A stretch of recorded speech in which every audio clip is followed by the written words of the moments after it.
Reborn of my devil husband.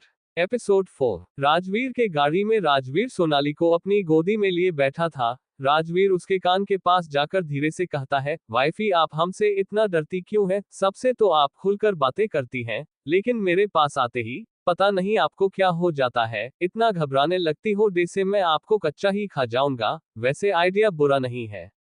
Rajveer के बातों को सुनकर सोनाली डरते हुए ड्राइवर की ओर देखने लगती है, लेकिन ड्राइवर बेचारा तो राजवीर के डर से उन दोनों के गाड़ी में बैठते ही गाड़ी का पार्टीशन बंद कर दिया था, क्योंकि ड्राइवर को अच्छे से याद था कि कल रात को उसे कैसे घूर घूर के देख रहा था।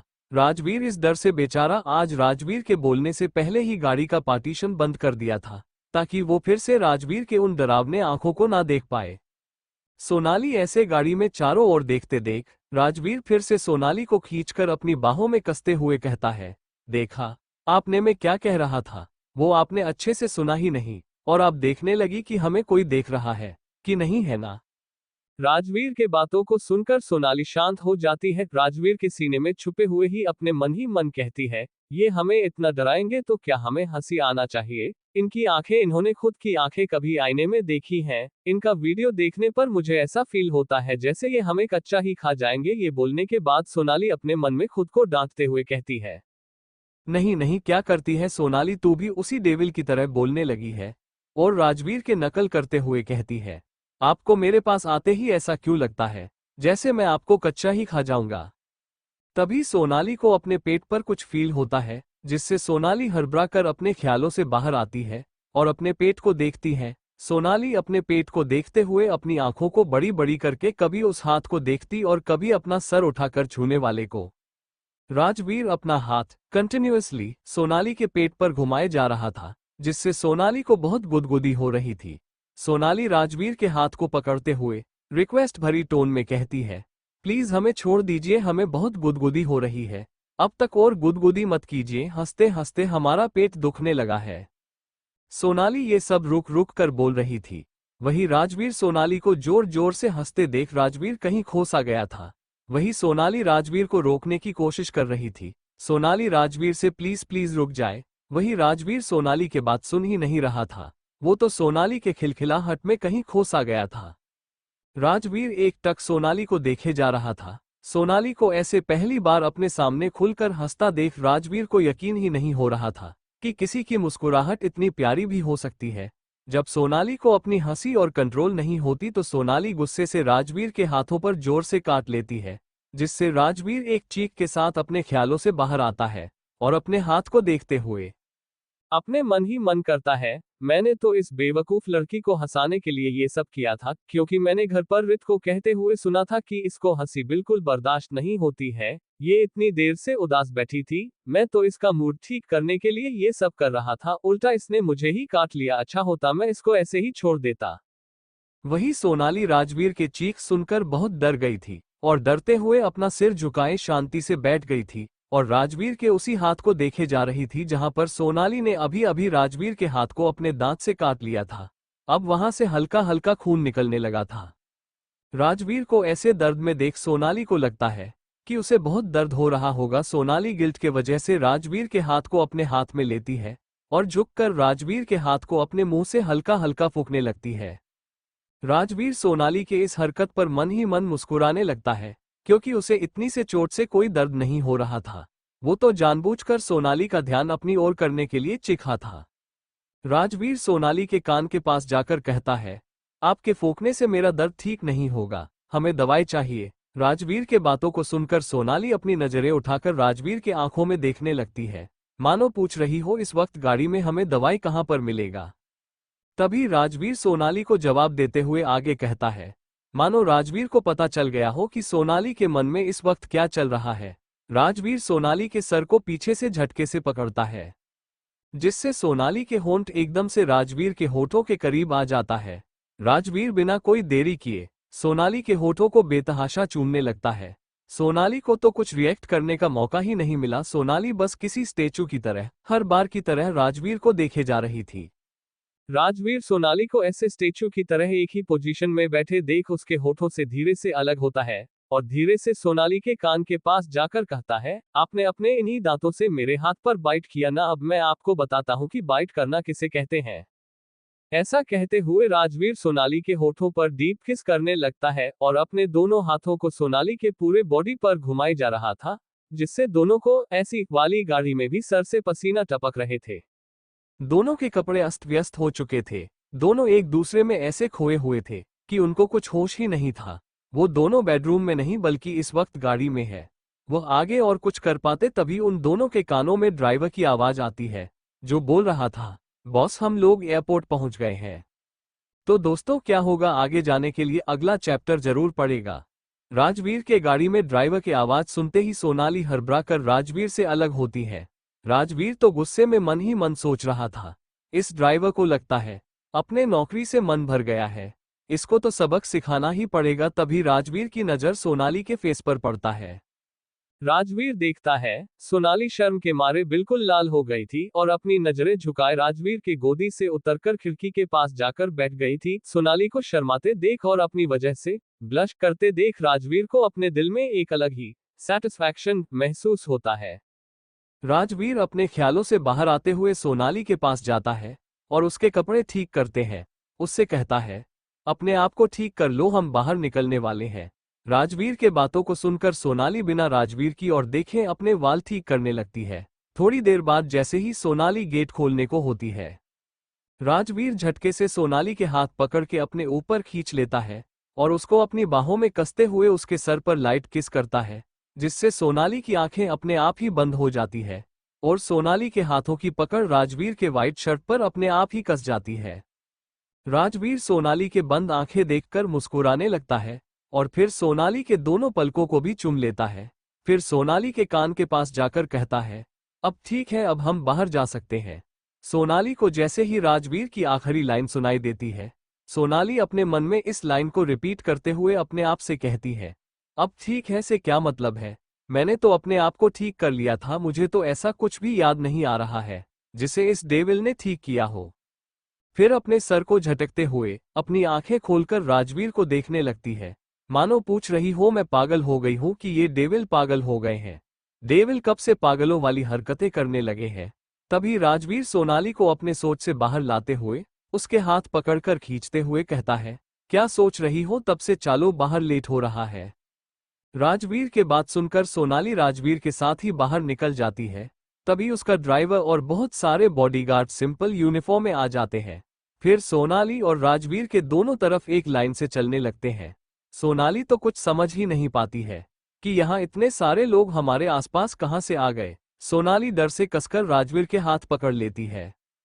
राजवीर सोनाली को ऐसे डरते देखकर उससे कहता है, क्या हुआ, तो सोनाली कुछ जवाब नहीं देती है राजवीर से और चिपक कर चलने लगती है। सोनाली को ऐसे चिपकर चलने से राजवीर बहुत खुश हो जाता है और सोनाली के कान के पास जाकर कहता है, क्या बात है, आपको हमसे दूर रहना पसंद नहीं है, कहो तो हम आपको गोदी में उठा ले। राजवीर के बातों को सुनकर तो अब सोनाली को चक्कर ही आने वाले थे। वो अपने मन ही मन कहती, ये इंसान सच में डेविल ही है। मैं डर के मारे इसके हाथों को पकड़कर चल रही हूँ और ये कुछ और ही सोचे जा रहे हैं। मैं करूँ तो क्या करूँ हे कान्हा जी। दूसरी तरफ होटल में सुहानी के गुस्सा करने से वो लड़का उसके पास आकर उसे कसकर पकड़ते हुए कहता है, लगता है तुम कल रात का टॉर्चर भूल गई हो, फिर से मुझे वही सब करने पर मजबूर मत करो, और हाँ, तुम ये कभी मत भूलना कि हमारे इस काम में हम दोनों का फायदा है। तुम्हें राजवीर चाहिए और मुझे उसकी बीवी, तो भला इसी में है कि मुझे खुश रखो, नहीं तो ऐसा ना हो कि मैं तुम्हारा सारा पोल राजवीर के सामने खोल दूं। जी हाँ, ये लड़का कोई और नहीं बल्कि राजवीर के चचेरा भाई है। इसका नाम है राकेश सिंह राठौड़। ये जब से सोनाली को रिसेप्शन पार्टी में देखा था तब से पागल सा हो गया था उसको पाने के लिए। और दूसरी तरफ सुहानी कहती है कि वो राजवीर से सच्चा प्यार करती है, तो उसी को पाने के लिए यहाँ किसी और के साथ पता नहीं क्या क्या कर रही है। सुहानी और गुस्सा होते हुए राकेश को जोर से धक्का देती है और अपना कपड़ा समेटते हुए वॉशरूम में घुस जाती है और जोर से वॉशरूम का गेट पटक कर बंद कर देती है। सुहानी को इस तरह बिहेव करते देख राकेश वॉशरूम के दरवाजे को ही घूरे जा रहा था।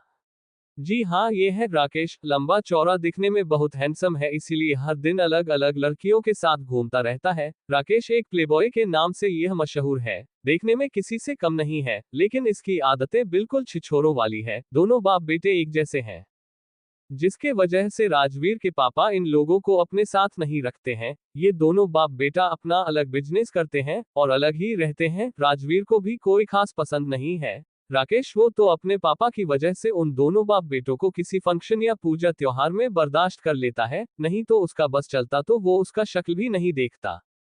तभी फिर से वॉशरूम का दरवाजा खुलता है और सुहानी अपने पैर पटकते हुए ड्रेसिंग टेबल के पास जाकर खड़ी हो जाती है और खुद को तैयार कर करके होटल से निकल जाती है।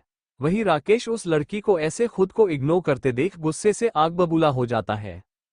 दूसरी तरफ एयरपोर्ट पर जैसे ही सोनाली के नजर आसपास पड़ती है तो सोनाली खुद को एयरपोर्ट पर देखकर राजवीर को देखकर कहती है, हम यहाँ एयरपोर्ट पर क्या कर रहे हैं?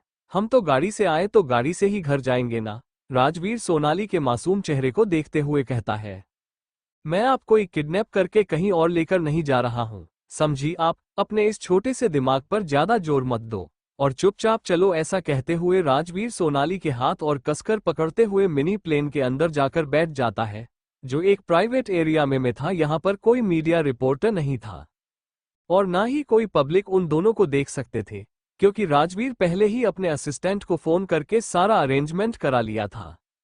जैसे ही राजवीर और सोनाली वहां पर पहुंचे, राहुल दौड़कर राजवीर के पास आते हुए राजवीर से कहता है, बॉस आपने जैसा कहा था बिल्कुल वैसा ही आपके कहे मुताबिक रेडी है। तो क्या दुश्मनी है राकेश का राजवीर से? सोनाली जैसे ही प्लेन के अंदर गई तो अंदर का नजारा देखकर सोनाली अपनी आंखें बड़ी बड़ी करके चारों ओर देखने लगी। उसे तो यकीन ही नहीं हो रहा था कि कोई प्लेन भी इतना लग्जरियस हो सकता है। वो प्लेन अंदर से बिल्कुल किसी मास्टर बेडरूम से कम नहीं लग रहा था। साइड में बहुत ही बड़े सोफे लगे हुए थे, वही बहुत ही सुंदर एक कॉफी टेबल था। बेड के सामने एक बहुत ही बड़ी एलईडी लगी हुई थी। सोनाली एक ही जगह खड़े होकर सारी चीजों को घूम घूम कर देखे जा रही थी और मन ही मन सोच रही थी, वाह ये कितना सुंदर है, बिल्कुल एक सपने की तरह। हमें तो ऐसा लग रहा है कि हम किसी बेडरूम में आ गए हैं। यहाँ तो सो भी सकते हैं, मूवी भी देख सकते हैं, चाहे तो सोफे पर बैठकर कॉफी या चाय भी एंजॉय कर सकते हैं। वहीं पास खड़ा राजवीर सोनाली को ऐसे खुद को इग्नोर करता देख उसके पीछे जाकर सोनाली को अपने बाहों में भरते हुए उसके कान में कहता है, वाईफाई आपने ऐसा क्या देख लिया इस प्लेन में जो अपने हस्बैंड को ही भूल गई? मैं यहाँ कब से आप ही के पास खड़ा हूँ, आप तो प्लेन के अंदर आते ही हमें जैसे भूल ही गई और इन सारे बेजान चीजों को ऐसे आंखें फाड़ फाड़ कर क्यों देख जा रही हैं? ये सब आप ही के हस्बैंड के हैं। तो आप जब चाहे तब इन सारी चीजों को देख सकती हैं, लेकिन हमारे बाहों में रहकर ऐसे अकेले अकेले नहीं। आप हमसे तो कोई बात नहीं कर रही है। वही सोनाली राजवीर के बातों को सुनकर राजवीर के तरफ पलटते हुए अपनी आंखें पहले से भी ज्यादा बड़ी करते हुए राजवीर से हकलाते हुए कहती है, क्या क्या कहा आपने? राजवीर सोनाली को ऐसे हकलाते हुए देखकर सनौली के गाल खींचते हुए कहता है, वाइफी हमने कहा कि ये प्लेन आपके ही है, ये हमारा यानी आपके हस्बैंड के हैं, तो इस हिसाब से ये आपका भी हुआ ना। तो आप जब चाहे तब इसे देख सकती हैं, इसमें बैठकर घूम सकती हैं। आप कहो तो अभी ही चले हम ऑल इंडिया टूर पर, क्या ख्याल है? राजवीर की आखिरी लाइन सुनकर सोनाली राजवीर के बाहों में कसमसाते हुए कहती है, नहीं हमें कहीं नहीं जाना, और राजवीर के बाहों से छूटकर सामने लगे सोफे पर जाकर बैठ जाती है।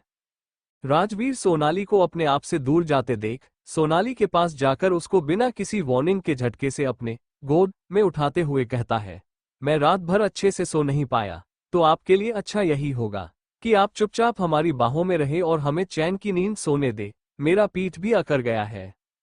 ऐसा कहते हुए राजवीर सोनाली को किंग साइज बेड पर लेकर जाता है और उसे अपने और करीब करते हुए उस बेड पर लेटकर अपनी आंखें बंद कर लेता है। वही सोनाली को लगता है कि राजवीर सच ही बोल रहे होंगे, क्योंकि उसका बेड बहुत छोटा था। राजवीर के हिसाब से राजवीर इतना लंबा चौड़ा है, तो हो सकता है कि सच में उसके पीठ अकड़ गया हो। तो सोनाली भी बिना किसी विरोध के चुपचाप राजवीर के बाहों में अपनी आंखें बंद कर लेती है। सोनाली की आंख बंद करते ही राजवीर अपनी आंखें खोलकर मुस्कुराते हुए सोनाली के चेहरे को देखने लगता है और मन ही मन कहता है, मुझे नहीं पता क्यों आपको देखते ही मेरे दिल में कौन सा एहसास होता है। मुझे ये भी नहीं पता कि इतने कम टाइम में मैं आपसे इतना अटैच कैसे हो गया। आपके पास होने से मुझे एक अलग ही सुकून मिलता है, जो मुझे आज तक कभी फील नहीं हुआ। अब मुझे तो यकीन ही नहीं हो रहा है कि मैं किसी लड़की को अपनी बाहों में भरकर इतना सुकून से सो सकता हूँ। मैं आज तक लड़कियों से दूर भागता रहा। मुझे लगता था कि लड़कियां सिर्फ मेरे पैसे के लिए मेरे पास आना चाहती है, लेकिन मुझे आज पता चला कि एक ऐसी भी लड़की है इस दुनिया में जिसे पैसे और पावर से कोई फर्क नहीं पड़ता है। पैसा पावर तो छोड़ो, वो तो द राजवीर सिंह राठौर को भी पसंद नहीं करती है, जिसे एक झलक देखने के लिए कॉलेज के सारी लड़कियां अपनी पलकें बिछाए कॉलेज के गेट को निहारती रहती थी कि कब द राजवीर सिंह राठौर एंट्री ले और एक झलक उसको देखने का मौका मिले। जबकि खुद द राजवीर सिंह राठौर इस लड़की को अपनी बाहों में भरने के लिए तरसता है। राजवीर तो खुद की ही तारीफ किए जा रहे हैं, अब इनको क्या पता कि सोनाली को पैसा पावर पसंद ही नहीं है। वो तो अपना सपना पूरा करना चाहती है, एक ऐसा सपना जो दिन रात सोते जागते देखती रहती है कि कब वह एक बड़ी डॉक्टर बने और उसको एक बार द बेस्ट सर्जन आरके से मिलने का मौका मिले।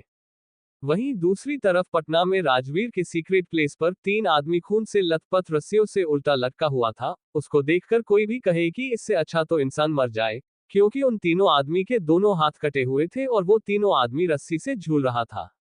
पास बैठे 2 बॉडीगार्ड एक दूसरे से बात करते हुए कहते हैं, काली तुम्हें क्या लगता है बॉस हमें क्या सजा देंगे? काली के बातों को सुनकर भैरव जवाब देते हुए कहता है, वो तो बॉस के आने के बाद ही पता चलेगा कि वो हमें क्या सजा देंगे।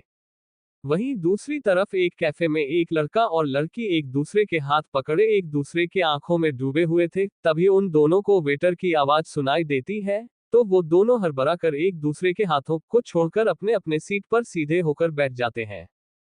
वेटर दोनों के कॉफी कप रखते हुए एक स्माइल उन दोनों को पास करते हुए वहां से चला जाता है। वेटर के जाते ही अनाया शर्माते हुए अमित से कहती है, क्या अमित आप तो कहीं भी हमारा हाथ पकड़ लेते हो, अभी वो वेटर क्या सोच रहा होगा हमारे बारे में। अमित और अनाया अकेले अकेले कैफे में बैठकर क्या कर रहे हैं? पटना कैफे में अनाया और अमित अभी तक एक दूसरे के आंखों में खोए हुए अना कॉफी एंजॉय कर रहे थे। तभी अनाया अपने ख्यालों से बाहर आते हुए अमित से कहती है, हमें तो कॉलेज भी जाना है, कितना लेट हो गया है, जल्दी करो। अनाया को ऐसे गुस्सा होते देख अमित उसे शांत कराते हुए कहता है, तुम्हें किसी ने बताया नहीं आज हमारा फर्स्ट लेक्चर कैंसिल हो गया है, तो हम दूसरे लेक्चर अटेंड करने जाएंगे, तो हमारे पास अभी भी 1-1.5 घंटे हैं, तो रिलैक्स करो। अमित के जवाब सुनकर अनाया अपना मुंह बिगड़ते हुए अमित से कहती है, मुझे क्या सपना आया था कि फर्स्ट लेक्चर कैंसिल हो गया है, आपने पहले क्यों नहीं बताया? हमें कितना टेंशन हो रहा था कि हम कहीं लेट ना हो जाए। अनायास अमित के गाल पर हल्की चपत लगाते हुए अमित से कहती हैं, खुद रिलैक्स होकर कॉफी एंजॉय कर रहे थे और हमें टेंशन में छोड़ दिया। आप बहुत बुरे हो, हम आपसे कभी बात नहीं करेंगे। और गुस्सा होते हुए अनाया कैफे से उठकर बाहर जाने लगती है। अनाया को बाहर जाते देख अमित भी उसके पीछे दौड़ता है और उसको मनाते हुए उससे कहता है, अरे यार मुझे लगा आपको रमन ने बता दिया होगा, मुझे क्या पता था कि रमन ने मुझे बताया और आपको नहीं बताया।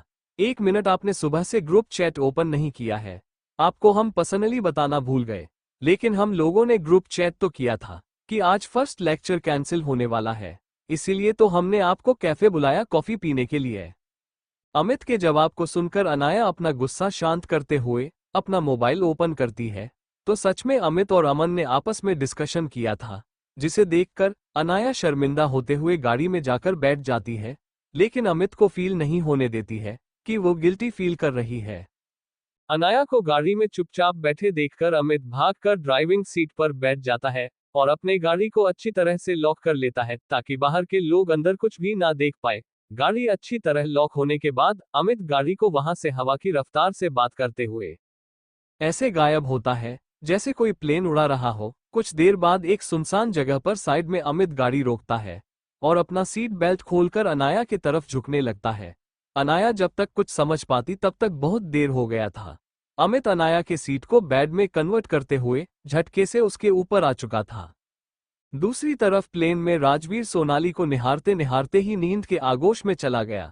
वहीं आगे बैठा राहुल किसी की तस्वीर को बड़े ध्यान से अपने फोन में निहारते हुए अपने आप से कहता है, हमें तो पहली मुलाकात में ही आपसे मिलकर एक अलग ही एहसास होने लगा है, लेकिन हमें अभी तक ये नहीं पता है कि आप हमारे बारे में क्या सोचती है। और उस फोटो पर हाथ फेरते हुए अपने मोबाइल को सीने से लगा लेता है, जैसे कि वो मोबाइल ना होकर खुद तस्वीर वाली लड़की को अपने सीने से लगा रहा हो। और राहुल सुकून से अपनी आंखें बंद कर लेता है। कुछ ही देर में राहुल भी नींद के आगोश में चला जाता है। वही अमित के गाड़ी में अमित के इतने फास्ट मूव से अनाया हक्की बक्की होकर अमित को ही घोड़े जा रहे थी।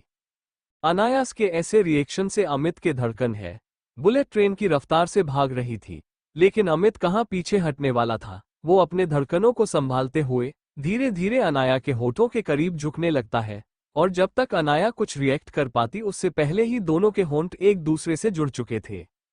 अनाया एक बार फिर से अमित के ये बोल्डनेस देखकर दंग थी। अनायास अपने मन में कहती है, आज इसे क्या हो गया है? मैं गुस्सा हूं तो मुझे मनाने के बजाय ये उल्टा मेरे साथ रोमांस कर रहा है।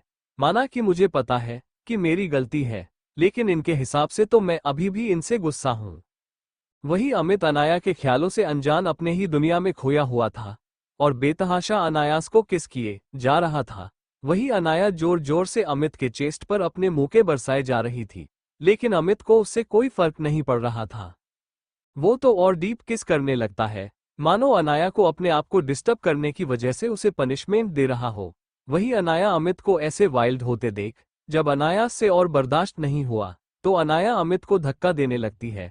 जैसे ही अमित को महसूस होता है कि अनाया उसके ऐसे वाइल्डनेस बिहेवियर से सांसें नहीं ले पा रही है, तो अमित अनायास के होठों को छोड़कर उसके कॉलर बोन पर वाइट करने लगता है। अनाया अमित को अपनी कॉलर बोन पर वाइट करते देख अमित से रिक्वेस्ट भरी टोन में कहते हैं, प्लीज अमित आप हमारे कॉलर बोन पर बाइट मत करिए, हमें कॉलेज जाना है। किसी ने देख लिया तो हम उसे क्या जवाब देंगे? अनाया के रिक्वेस्ट भरी टोन सुनकर अमित एक पल को ठहर सा जाता है, लेकिन अगले ही पल अनाया को अपने पेट पर एक गुदगुदी सी महसूस होती है। तो अनाया अपना सर उठाकर नीचे की ओर देखती है। अपने पेट पर अमित को ऐसे चुमते देख अनाया उसे कहती है, प्लीज अमित हमें गुदगुदी हो रही है। अनायास को ऐसे हंसते देख अमित को लगता है कि अनाया उसे चिढ़ा रही है, तो अगले ही पल अनाया को अपने पेट पर एक तेज दर्द महसूस होती है, जिससे महसूस कर अनाया जोर से अमित के बालों को पकड़ लेती है। अमित के बालों को खींचते हुए अनाया उसे कहती है, आपकी हिम्मत कैसे हुई हमें इतनी जोर से बाइट करने की? हाँ। अनाया के सवाल को सुनकर अमित उसके कान के पास जाकर कहता है, स्वीट हार्ट आप ही ने तो कहा कि कॉलर बोन पर हम आपको बाइट करेंगे तो सब देख लेंगे, इसीलिए तो हम ऐसी जगह बाइट कर रहे हैं कि किसी को दिखे ही ना, फिर आपको कोई प्रॉब्लम ही नहीं होगा। अनाया अमित के जवाब को सुनकर अमित को जवाब देती है, ये किसी को नहीं दिखेगा इसका मतलब ये तो नहीं कि आप हमें ऐसे वाइट करेंगे। आपको पता है आपके ऐसे वाइट करने से हमें कितना दर्द हो रहा है। अनाया के दर्द वाली बात सुनकर अमित झटके से अनाया से दूर हुआ और उसको नीचे से ऊपर तक निहारते हुए कहता है, सॉरी हमें पता ही नहीं चला कि कब हमारा प्यार आपको दर्द पहुंचाने लगा। ये सारी बातें कहते हुए अमित अपना दोनों कान पकड़कर अनाया के सामने किसी मासूम बच्चे की तरह मुंह बनाने लगता है। अमित को ऐसे कान पकड़ के माफी मांगते देख अनाया उसके हाथों को कान से हटाते हुए कहती है, आप ऐसे हमें सॉरी मत कहीं, हम दोनों तो एक दूसरे से प्यार करते हैं और लोग कहते हैं प्यार में तो दर्द भी मीठा ही लगता है। हम तो बस आपको परेशान करने के लिए ऐसा कर रहे थे। और ऐसा कहते हुए अनायास भी अपना कान पकड़ लेती है और दोनों एक दूसरे के सामने किसी बच्चे की तरह कान पकड़ के सॉरी बोल रहे थे। अनाया को सॉरी बोलते देख अमित अपना काम छोड़ते हुए अनाया को कसकर अपने गले से लगा लेता है। दोनों एक दूसरे के बाहों में खोए हुए थे, तभी अमित का फोन रिंग होता है। दोनों अपने ख्यालों से बाहर आते हुए एक दूसरे से अलग होते हैं और अमित अपना फोन रिसीव करते हुए अपने कान पर लगा लेता है, तो उधर से रमन चिल्लाते हुए अमित से कहता है, यार फर्स्ट लेक्चर कैंसिल हुआ था, सेकेंड नहीं तो जल्दी कॉलेज आ, कहाँ है? अभी तक टाइम देखा है तूने? रमन के इतना जोर से चिल्लाने से अमित अपना फोन अपने कान से दूर करते हुए रमन को जवाब देता है, अरे यार मैंने टाइम का तो ध्यान ही नहीं दिया, अभी आ रहा हूँ रख फोन, और हाँ इतना जोर से मत चला, नहीं तो तेरे चिल्लाने से एक दिन मेरा कान खराब हो जाएगा। और बिना रमन के एक भी बात सुने उसका फोन डिस्कनेक्ट कर देता है और अनाया के होलिया ठीक करते हुए कहता है, चलो हमें कॉलेज के लिए लेट हो रहा है। अमित के ऐसे जवाब से अनाया उसको घूर कर देखती है, मानो कह रही हो, ये सब मेरी वजह से हो रहा है क्या? जो मुझे कह रहे हो ये बातें आपको खुद से कहना चाहिए था, मुझसे नहीं। वहीं दूसरी तरफ प्लेन में सोनाली अभी तक सुकून से राजवीर के बाहों में सो रही थी। वहीं राजवीर की आंखें खुल चुकी थी क्योंकि अब प्लेन लैंड होने वाली थी और राजवीर फिर से अपने फेवरेट काम में लगा हुआ था। अब आप सोच रहे होंगे कि राजवीर का फेवरेट कम कौन सा है, तो वो है सोनाली को निहारते। राजवीर एकटक सोनाली को निहार ही रहा था कि राजवीर को अपने असिस्टेंट राहुल की आवाज सुनाई देती। राहुल की आवाज सुनकर राजवीर उसके ओर देखता है तो राजवीर को महसूस होता है कि वो कब से एकटक सोनाली को ही निहारे जा रहा था। तभी राजवीर अपने होठों पर उंगली रखते हुए राहुल को चुप रहने का इशारा करता है ताकि राहुल की आवाज सुनकर सोनाली की नींद ना खराब हो जाए, और खुद बेड से उठकर सोनाली को अपने गोद में उठाते हुए प्लेन से नीचे उतर जाता है। राहुल को तो राजवीर के ऐसे बिहेवियर की आदत हो गया था, लेकिन राजवीर के बॉडीगार्ड तो राजवीर को ऐसे देखकर अपनी नजरें ही नहीं हटा पा रहा थे। उन सभी बॉडीगार्ड को तो यकीन ही नहीं हो रहा था कि कभी वो लोग अपने एरोगेंट बॉस को किसी लड़की को ऐसे बाहों में संभालते हुए भी देखेंगे। उन बॉडीगार्ड को ऐसे राजवीर को घूरते देख राहुल उनके पास जाकर कहता है, अब बॉस को घूरना बंद करो, नहीं तो ऐसा ना हो कि जिन हाथों से उन्होंने अभी किसी नाजुक फूल की तरह अपनी वाइफ को संभाल रहे हैं, वही हाथ अगले दिन तुम्हारे आंखें निकाल रहे हो। अब ऐसे ही देखते रहोगे बॉस को, या फिर उनको कबर अप भी करना है। राहुल के धमकी को सुनकर उस सारे बॉडीगार्ड अपने सर झुकाए राजवीर के दोनों ओर लाइन से चलने लगते हैं ताकि किसी की नजर राजवीर पर ना पड़े। कुछ देर बाद जैसे ही सोनाली की आंखें खुलती है तो सोनाली अपने चारों तरफ की चीजों को गौर से नोटिस करने लगती है, और अगले ही पल अपने आप को एक अनजान जगह पर देखकर सोनाली डर से घबराने लगती है और इधर उधर अपनी नजरें दौड़ाने लगती है। तू कहां पर है सोनाली? पटना कॉलेज। अमित के फोन काटने से रमन अपने फोन को घूरते हुए अपने आप से कहता है, ये अमित कभी नहीं सुधरने वाला, कभी तो ढंग से जवाब दिया करे। फोन काटने से पहले रमन अभी अमित को कोसी ही रहा था कि रमन का फोन फिर से बजने लगता है।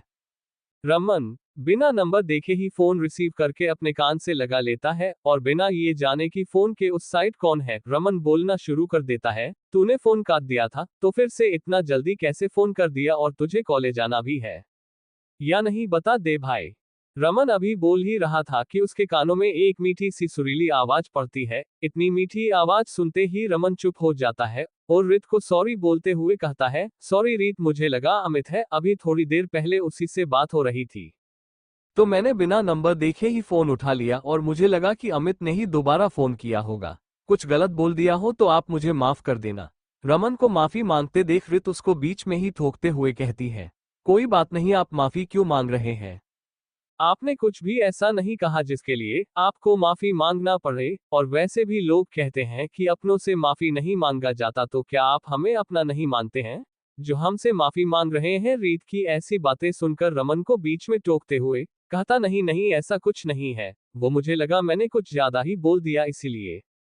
रमन को ऐसे सफाई देते देख रीत जोर जोर से हंसने लगती है। जब रमन रित के खिलखिलाकर हंसने की आवाज सुनता है तो रमन खुद भी मुस्कुराने लगता है। एकदम से रित को जवाब देता है, रीत आप हमेशा ऐसे ही हंसती रहा करो, आपकी हंसी हमें बहुत पसंद है।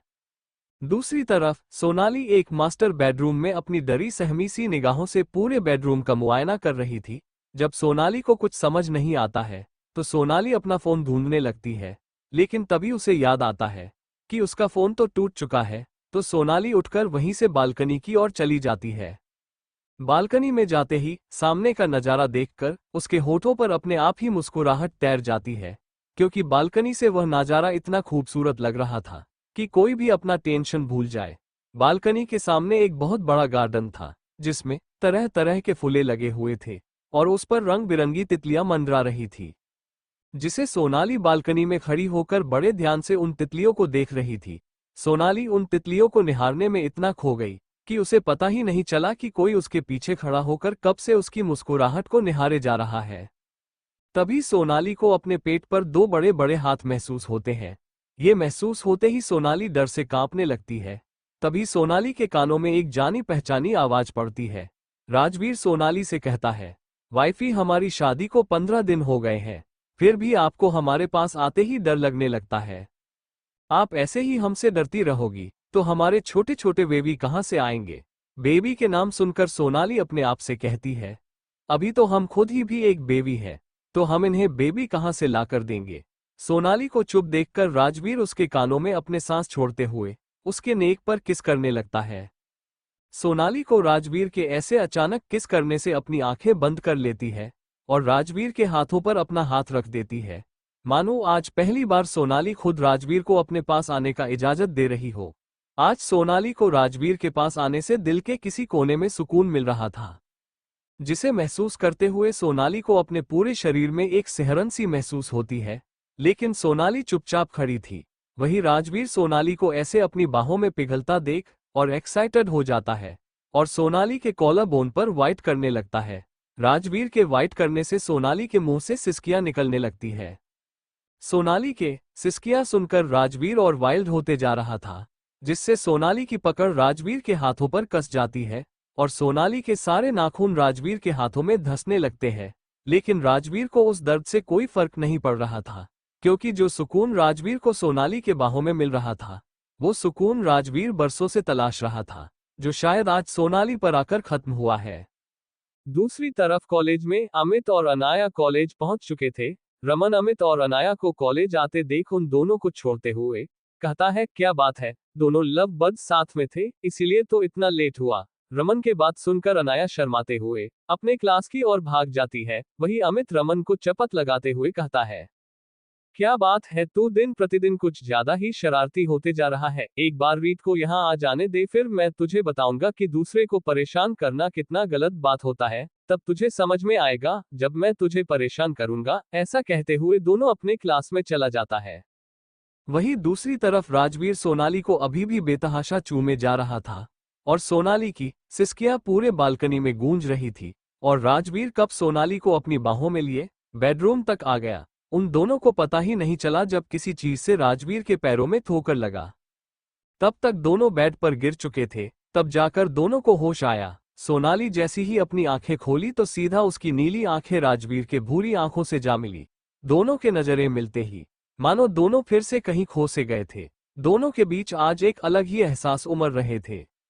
दोनों एक दूसरे के आंखों में खोए हुए ही थे कि सोनाली के पेट से अजीब सी आवाज आने लगती है, जिससे राजवीर अपने ख्यालों से बाहर आते हुए अजीब नजरों से सोनाली को देखने लगता है। खुद पर राजवीर के नजरों के तपीस महसूस करके सोनाली शर्म से अपनी आंखें कसकर बंद कर लेती है। राजवीर सोनाली को ऐसे शर्म से लाल होते देख उसके ऊपर से उठते हुए बिना कुछ कहे ही सोनाली को अपने बाहों में उठा लेता है और उसको अपने बाहों में लिए ही सीढ़ियों से होते हुए डाइनिंग टेबल के पास आकर सोनाली को एक चेयर पर आराम से बैठा देता है और खुद भी एक चेयर खींचकर सोनाली के पास ही बैठ जाता है। इतना बड़ा डाइनिंग टेबल को खाने की चीजों से भरा देखकर सोनाली सवालिया नजरों से राजवीर को देखने लगती है। सोनाली के नजरों को खुद पर महसूस करके राजवीर अपना सर उठाकर सोनाली की ओर देखता है, मानो कि पूछ रहा हो, अभी तो भूख से तुम्हारे पेट से अजीब अजीब सी आवाजें आ रही थी और अब खाने की बजाय मुझे क्यों घूर रही हो। राजवीर के सवालिया नजरों को देखकर सोनाली उससे हकलाते हुए पूछती है, वो। राजवीर सोनाली को हकलाते देख सोनाली को शांत कराते हुए कहता है, अरे हकलाना बंद करो और शांति से जो कहना है वो कहो, पहले लंबी लंबी सांसें लो। राजवीर के कहने पर सोनाली 2 से 3 बार लंबी लंबी सांसें लेती है और छोड़ती है। उसके बाद अपने आप को नॉर्मल करते हुए राजवीर से कहती है, वो हम पूछ रहे थे कि हम घर जाने की बजाय यहाँ किस जगह पर आ गए हैं। सोनाली एक ही सांस में ये सारी बातें बोल गई थी और बोलने के बाद वहीं पर रखा पानी का गिलास उठाकर एक ही सांस में गिलास का सारा पानी पी जाती है।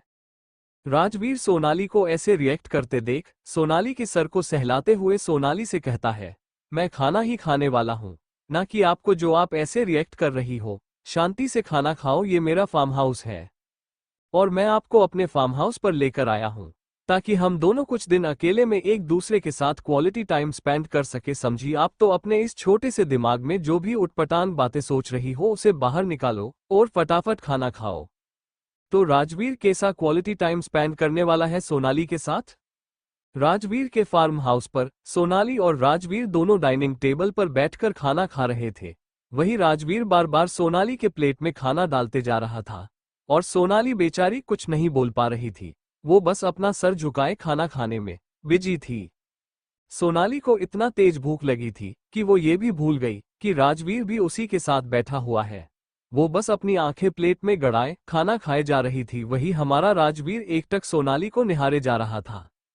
सोनाली बच्चों की तरह अपने मुंह का पाउट बनाते हुए खाना खा रही थी। सोनाली खाना खाने के बाद जैसे ही अपना सर ऊपर की तो उसकी आंखें सीधा राजवीर के आंखों से जा मिली। ऐसा होते ही सोनाली शर्म से लाल हो गई।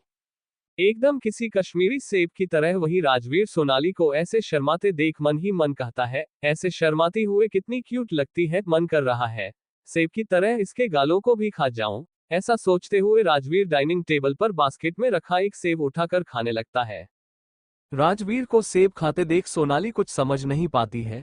वो अपना सर खुथलाते हुए मन ही मन कहती है, इन्हें क्या हो गया है, ये खाना खाने के टाइम पर फ्रूट क्यों खा रहे हैं। फिर अपने सर को झटकते हुए अपने आप से कहती है, जाने दो, मुझे क्या करना है, उनको जो पसंद हो वो खाए। वही राजवीर सोनाली के लाल पड़ चुके गालों को देखते हुए उस सेब को ऐसे खा रहा था मानो वह सेब ना होकर सोनाली के गाल हो। वही सोनाली राजवीर के ख्यालों से अनजान वहां से उठकर गार्डन एरिया की ओर जाने लगती है। सोनाली को ऐसे जाते देख राजवीर पीछे से उसका हाथ पकड़ के झटके से अपने ऊपर खींच लेता है, जिससे सोनाली संभल नहीं पाती और सीधी राजवीर के गोद में जाकर गिरती है। सोनाली को अपने इतने पास देखकर राजवीर उसके होठों को निहारते हुए सोनाली के कान के पास जाकर कहता है, वैसे खाना तो हो गया, लेकिन इस खाने के साथ कोई स्वीट डिश नहीं था, तो मैं सोच रहा हूं कि हम डेजर्ट में क्या खाएंगे। राजवीर के बातों को सुनकर सोनाली सोच में पड़ जाती है कि खाने के बाद मीठा खाना जरूरी होता है क्या। फिर कुछ सोचते हुए राजवीर से कहती है, आप कहो तो मैं हलवा बना देती हूँ, यहाँ पर किचन है। सोनाली के जवाब सुनकर राजवीर अपने एक उंगली से सोनाली के होठों को सहलाते हुए कहता है, पर मुझे तो अभी खाना है मिठाई, लेकिन हलवा बनाने में तो टाइम लगेगा। रणवीर के बात सुनकर सोनाली फिर से अपने मन में कहती है, हे कान्हा जी, ये क्या बोल रहे हैं, सब मेरे सर के ऊपर से जा रहा है। मम्मी कहती है कम से कम टाइम में तो हलवा ही बनता है, अब इतना जल्दी इनको मीठा कहाँ से मिलेगा। सोनाली को सोच में डूबे देख राजवीर धीरे से अपने होठों को सोनाली के होठों से जोड़ देता है। ऐसा होते ही सोनाली की बंद आंखें बड़ी बड़ी हो जाती है और वो राजवीर को घूरने लगती है। फिर मन ही मन कहती है, ये डेविल मीठा खाने की बजाय मेरे होठों को क्यों खा रहे हैं। मेरे होंठ थोड़ी ना मिठाई है, कुछ देर पहले तो ये मीठा खाने की बातें कर रहे थे और अब मेरे होठों को छोड़ ही नहीं रहे। वही राजवीर सोनाली को एक टक घूरते देख अपना एक हाथ आगे बढ़ाकर सोनाली के आंखों को बंद कर देता है और दूसरे हाथों से सोनाली के बैग को सहलाने लगता है, जिससे सोनाली शर्म के मारे अपने आप को राजवीर के बाहों में समेट लेती है। राजवीर एक डीप किस के बाद सोनाली के होठों को अपने होठ से आजाद करते हुए सोनाली को खुद से थोड़ा सा दूर करते हुए सोनाली से कहता है, अब हुआ ना मुंह मीठा, लोग कहते हैं कि खाने के बाद हमें मीठा जरूर खाना चाहिए। सोनाली अभी कुछ जवाब दे पाती उससे पहले ही राजवीर का फोन बजने लगता है। राजवीर अपने फोन को घूरते हुए सोनाली को अपने आप से दूर करता है और सोनाली को अपने रूम में जाने का इशारा करते हुए अपना फोन रिसीव करता है। फोन रिसीव करते ही राजवीर अपने असिस्टेंट से धमकी भरे स्वर में कहता है, अगर कोई इंपॉर्टेंट वजह नहीं हुआ तुम्हारे अभी कॉल करने का तो फिर तुम सोच भी नहीं सकते कि मैं तुम्हारे साथ क्या करूंगा।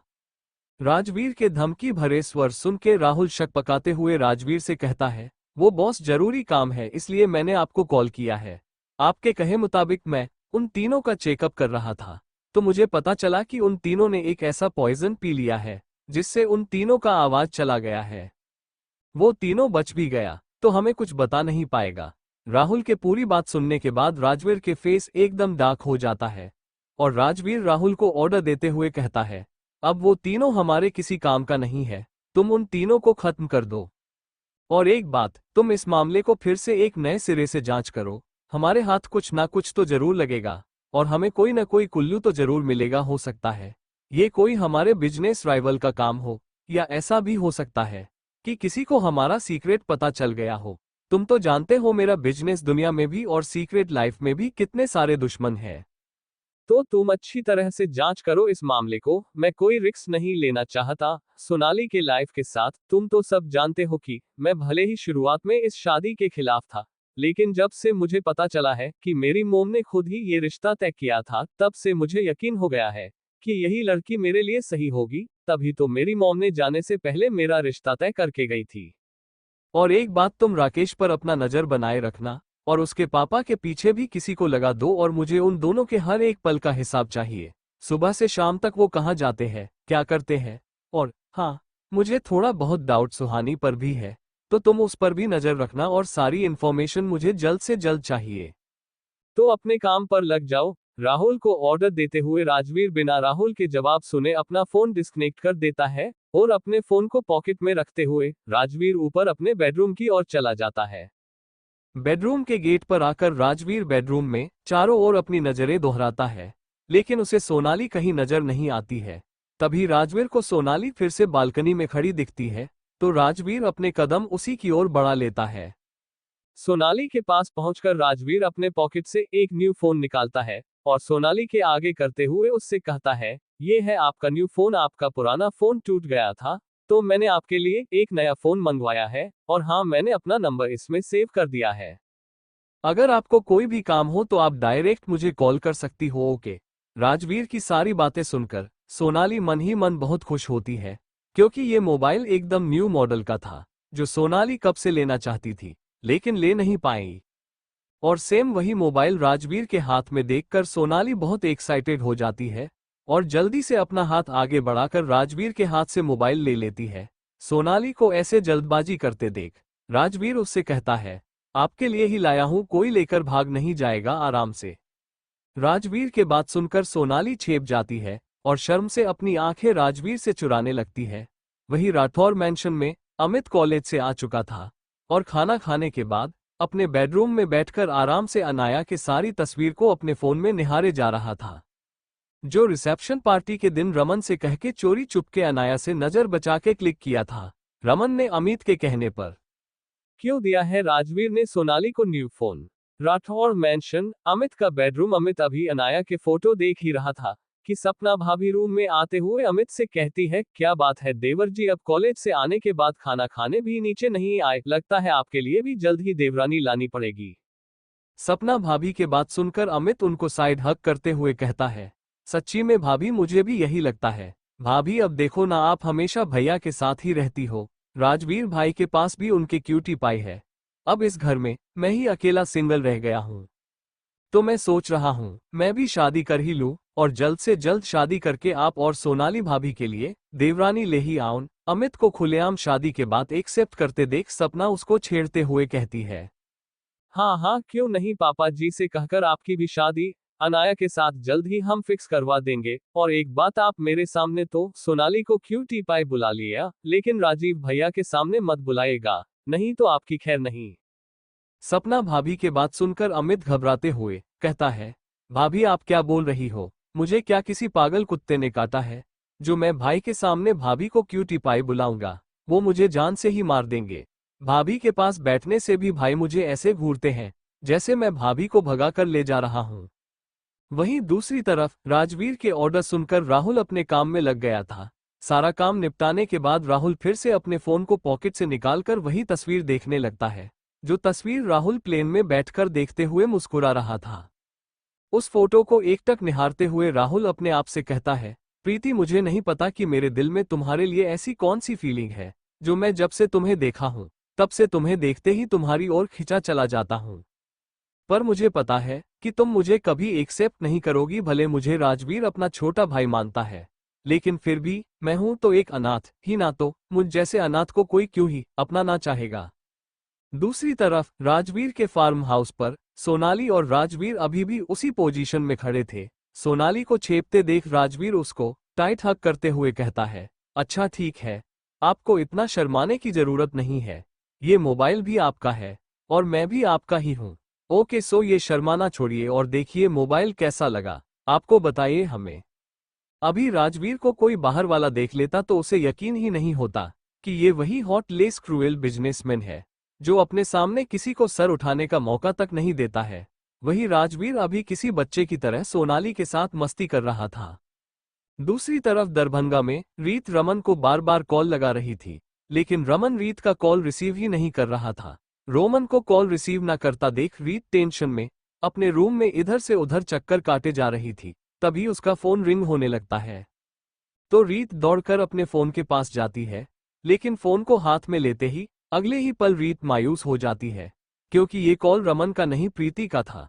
रीत प्रीति का फोन रिसीव करते हुए धीमी आवाज में प्रीति को जवाब देती है, हाँ दी बोलो, कुछ काम था क्या। रीत के काम वाली बात सुनकर प्रीति गुस्सा करते हुए रीत से कहती है, क्या रीत मुझे कुछ काम होगा तभी मैं तुझे फोन करूंगी, ऐसे नहीं कर सकती, क्या प्रीति को ऐसे गुस्सा होते देख रीत प्रीति को शांत कराते हुए कहती है, नहीं दी, ऐसा कुछ नहीं है, आप बोलो क्या बात करनी है। रीत के आगे की बात सुनकर प्रीति शांत होते हुए रीत से कहती है, यार इतने दिन हो गए लेकिन सोनाली से बात ही नहीं हो पा रही है, तेरा उससे कोई बात हुआ है क्या? कहीं सोनाली मुझसे गुस्सा तो नहीं है? उसका फोन भी नहीं लग रहा है, मुझे उससे बात करनी थी। प्रीति के इतने सारे क्वेश्चन एक साथ सुनकर रीत उसे शांत कराते हुए कहती है, ऐसा कुछ नहीं है प्रीति दी, वह दरअसल दी का फोन टूट गया था, इसीलिए दी किसी से बात नहीं कर पा रही है, लेकिन फूफा जी ने कहा है कि वो दी को नया फोन लाकर देंगे, तो दी हम लोगों से खुद ही बात कर लेंगी, आप टेंशन मत लो। ऐसे ही कुछ देर बात करके रीत प्रीति को बाय बोलकर गुस्से से अपना फोन बेड पर फेंक देती है और मायूस होकर खिड़की के पास जाकर खड़ी हो जाती है। रीत को अभी थोड़ी ही देर हुआ था खिड़की के पास खड़े हुए कि फिर से उसका फोन बजने लगता है। तो इस बार रीत को लगता है कि फिर से कहीं प्रीति ही उसको फोन कर रही होगी, तो रीत उस कॉल को इग्नोर करते हुए शांति से खिड़की के पास खड़ी रहती है, लेकिन इस बार रीत का फोन लगातार बजते जा रहा था, तो रीत गुस्से में आकर बिना देखे ही फोन रिसीव करके अपने कान से लगाते हुए कहती है, क्या है प्रीति दी, आप और भी कुछ पूछना भूल गई थी क्या? रीत के इतने गुस्से भरी आवाज सुनकर फोन के दूसरे साइड खड़े हुए शख्स अपने आप से कहता है, आज तो तू गया रमन, आज ये इतने गुस्से में क्यों है? मैं तो गलती से इसका कॉल मिस कर गया था क्योंकि मेरा फोन साइलेंट था, लेकिन लगता है आज ये मुझे छोड़ने वाली नहीं है। रीत अपने ही धुन में बोले जा रही थी, तो रमन उधर से बहुत हिम्मत करके रीत से कहता है, सॉरी सॉरी रीत, आई एम सो सॉरी। अपने फोन पर रमन की आवाज सुनकर रीत कंफ्यूज हो जाती है और अपना फोन कान से हटाते हुए नंबर चेक करती है, तो सच में ये रमन का ही कॉल था। ये एहसास होते ही कि ये सच में रमन का ही कॉल है, रीत रमन पर भड़कते हुए कहते हैं, क्या जरूरत थी आपको कॉल करने की? मैं ही बेवकूफ हूँ जो कॉल पर कॉल किए जा रही हूँ। साहबजादे को तो कुछ टेंशन ही नहीं है कि कोई कितना भी परेशान हो, पता है आपको कितने बुरे बुरे ख्याल आ रहे थे, लेकिन आपको कहाँ फुर्सत थी मुझसे बात करने की। रीत को इतना गुस्सा देखकर फिर से रमन अपने आप से कहता है, रमन कुछ सोच नहीं तो रीत शादी से पहले ही तुझसे ब्रेकअप करके चली जाएगी और तू देखता रह जाएगा। फिर रहना सारी उम्र सिंगल और रीत किसी और से शादी करके तेरे सामने आएगी तो सोच कहीं उसके बच्चे तुझे मामा ना बुलाए। फिर रमन अपना सर छटकते हुए अचानक से सीखता है। नहीं, रमन के ऐसे चिल्लाने से रीत उस पर और गुस्सा होते हुए कहती है, क्या हो गया, इतना चिल्ला क्यों रहे हो? वहीं दूसरी तरफ राजवीर के फार्म हाउस पर राजवीर झटके से सोनाली को अपनी गोद में उठा लेता है और बालकनी से बेडरूम की ओर जाने लगता है। राजवीर को ऐसे रिएक्ट करते देख सोनाली कुछ समझ नहीं पाती है। तो क्या रीत रमन को माफ कर करेगी? राजवीर के फार्म हाउस राजवीर को ऐसे अचानक खुद को गोदी में उठाते देख सोनाली कंफ्यूज हो जाती है और अपने मन ही मन सोचते हुए खुद से कहती है, इन्हें क्या हो गया, ये आज डेविल वाले अवतार छोड़कर इतना स्वीट क्यों बन रहे हैं? सोनाली ये सब सोच ही रही थी कि राजवीर सोनाली को अपने गोदी से उतारकर बड़े प्यार से बेड पर लिटा देता है और खुद उसके ऊपर आते हुए उससे कहता है, तो अब बताओ वाइफी, आप मेरे बारे में क्या क्या सोचती रहती हो? जरा मैं भी तो जानूं, हर वक्त जब देखो तब मेरे पास आते ही अपने ख्यालों में खो जाती हो। कभी तो कुछ अपने मुंह खोलकर भी बोल दिया करो। राजवीर के बातों को सुनकर सोनाली अपने ख्यालों से बाहर आती है और हकलाते हुए राजवीर से कहती है, ऐसा ऐसा कुछ भी नहीं है। फिर राजवीर जवाब देता है, ऐसा नहीं है तो फिर कैसा है? तो फिर आप इतना हकला क्यों रही हो? अपनी चोरी पके जाने पर सोनाली अपनी नजरें चुराते हुए राजवीर से कहती है, वो और आगे की लाइन पूरा किए बिना ही सोनाली राजवीर के सीने में अपना सर छुपा लेती है और किसी छोटे मासूम बच्चे की तरह राजवीर के सीने में अपना सर छुपाए ही अपनी आंखें कसकर बंद कर लेती है, मानो उसके ऐसा करने से राजवीर उसे देख ही नहीं पाएगा। सोनाली के इतने क्यूट से हरकत पर राजवीर भी मुस्कुरा देता है, लेकिन राजवीर के ये मुस्कुराहट सोनाली देख नहीं पाती है क्योंकि सोनाली तो शर्म से अपनी आंखें ही नहीं खोल पा रही थी।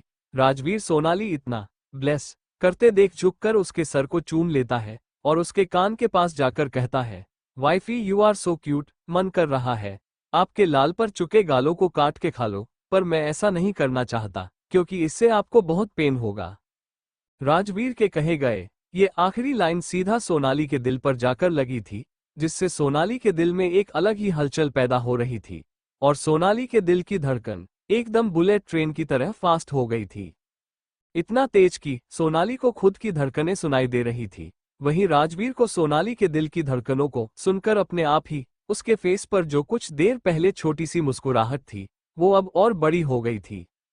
सोनाली को इतना बेचैन देखकर राजवीर सोनाली को और अपने करीब करते हुए कहता है, क्या बात है, मुझे नहीं पता था कि मेरी बीवी को मेरी कही हुई बातें इतना इफेक्ट करती हैं कि वो अपने आप ही सिमटकर मेरे सीने से आकर लग गई।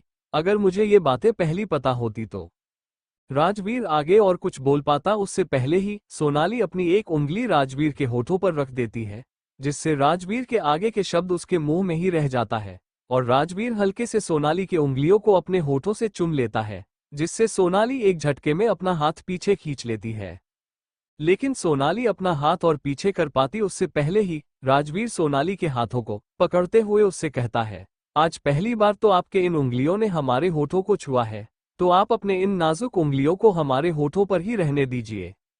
फिर राजवीर सोनाली के उंगलियों को बड़े प्यार से अपने होठों पर रखते हुए सोनाली के फेस को अपने सामने कहते हुए एक टक सोनाली को निहारने लगता है।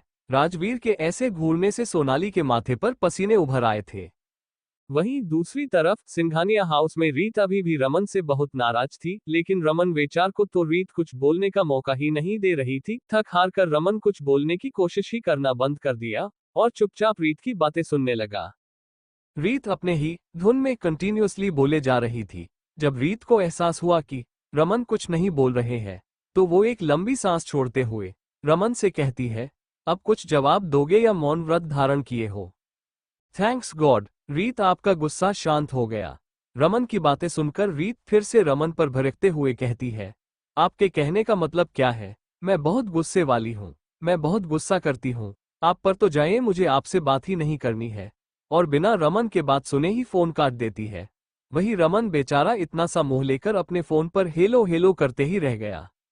वहीं दूसरी तरफ एक सीक्रेट प्लेस पर राहुल अपने मोबाइल में प्रीति की तस्वीर देख ही रहा था कि अचानक उसका फोन रिंग करने लगता है, जिससे राहुल के हाथों से उसका फोन उछलकर गिरने ही वाला होता है कि राहुल झट से अपना मोबाइल अपने हाथों में थामते हुए खुद से कहता है, कौन है फोन करने वाला? आज तो मैं उसे छोड़ूंगा नहीं। ऐसे में तो अभी मेरा फोन और फोटो दोनों चला जाता। लेकिन अगले ही पर फोन पर फ्लैश हो रहे नंबर को देखकर राहुल का फेस एकदम सीरियस हो जाता है और वो फोन रिसीव करते हुए कहता है, हाँ बोलो काली, क्या खबर है? राहुल के सवाल सुनकर काली उसे जवाब देता है, सर जैसा आपने कहा था ठीक वैसे ही हमने उन दोनों बाप बेटे और सुहाना मैडम पर भी नजर रखने के लिए आदमियों को लगा दिया है। अभी तक तो कुछ पता नहीं चला है, लेकिन अगर उन लोगों का हाथ है मैडम के किडनैपिंग में तो हमें जल्दी ही पता चल जाएगा। काली के जवाब सुनकर राहुल उससे और भी इंस्ट्रक्शन देते हुए फोन रख देता है और फिर कुछ सोचते हुए एक नंबर डायल कर देता है। जैसे ही उधर से फोन रिसीव होता है तो राहुल वो आवाज सुनते ही अपना एक हाथ अपने दिल पर रखकर कहीं खो सा जाता है उस असांज में। तभी फोन के उधर से आ रहे आवाज से राहुल का ध्यान टूटता है और जैसे ही राहुल सामने वाले इंसान की बातें सुनता है तो आगे कुछ बोल ही नहीं पाता है, क्योंकि सामने वाला शख्स कहता है, क्या आजकल कितने पागल लोग हैं, फोन लगा देते हैं और कुछ बोलते ही नहीं है। जब बात करनी ही नहीं होती है तो फोन ही क्यों करते हैं ये लोग। वही रीत के गुस्सा होने से रमन थोड़ी देर तो ऐसे ही किसी मूर्ति की तरह खड़ा रहता है और कुछ समझ ही नहीं पाता है, लेकिन अगले ही पल कुछ सोचते हुए अपने गाड़ी के चाबी निकालता है और कहीं जाने के लिए अपने घर से जल्दबाजी में निकल जाता है। वही उसको जैसे जाते देख पीछे से उसकी मॉम कहती है, ये लड़का कभी शांति से घर में टिकता ही नहीं है। अच्छा होता अभी इसके ड्राइविंग लाइसेंस ही नहीं बनवाते हैं, कभी भी कहीं भी बिना पूछे गाड़ी लेकर निकल जाता है। तो इतना जल्दबाजी में रमन गाड़ी लेकर कहाँ गया होगा? कुछ देर बाद गाड़ी में रमन बार बार रीत को कॉल किए जा रहा था, लेकिन रीत बार बार रमन के कॉल को इग्नोर कर रही थी, जिससे गुस्सा होकर रमन सुनसान सड़कों पर बिना सीट बेल्ट लगाए गाड़ी को दौड़ा देता है। तभी सामने से आ रही ट्रक से रमन के गाड़ी का टक्कर होने ही वाला होता है कि रमन अपना फोन फेंकते हुए अपने गाड़ी को रोड की दूसरी ओर मोड़ देता है, जिससे रमन की गाड़ी उस ट्रक से टकराते टकराते बचता है। लेकिन ऐसे अचानक गाड़ी को साइड में मोड़ने से गाड़ी एकदम से एक पेड़ से जा टकराई, जिससे रमन के माथे पर हल्की सी चोट आ जाती है। रमन अपने सर को सहलाते हुए खुद से कहता है, सच कहते हैं इंसान, प्यार में लोग एक तरह से पागल ही हो जाते हैं। मैं इतने गुस्से में था कि अपना सीट बेल्ट ही लगाना भूल गया।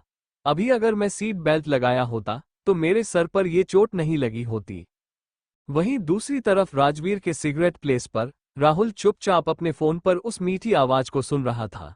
तभी उधर से फिर से एक गुस्से भरी आवाज राहुल के कान में पड़ता है। मुंह में क्या दही जमा रखे हो? भैया, बोलना है, बात करना है तो करो, वरना मैं फोन काट रही हूं। वहीं राहुल अपने लिए भैया बोर्ड सुन के जोर से चिल्लाते हुए कहता है, मैं कोई आपका भाई वाई नहीं हूं, तो आगे से आप हमें भैया मत बुलाना। वहीं प्रीति अपने मोबाइल पर किसी अनजान लड़के की आवाज सुनकर अपने मन में सोचती है, ये आवाज कुछ जानी पहचानी लग रही है। कहीं तो मैंने सुना है इस आवाज को, पर कहाँ मुझे याद क्यों नहीं आ रही है। तभी राहुल फिर से कहता है, आपको सुनाई दिया मैंने क्या कहा? राहुल की आवाज सुनकर प्रीति अपने ख्यालों से बाहर आते हुए कहती है, आपकी आवाज बड़ी जानी पहचानी लग रही है। क्या हम पहले भी कहीं मिल चुके हैं?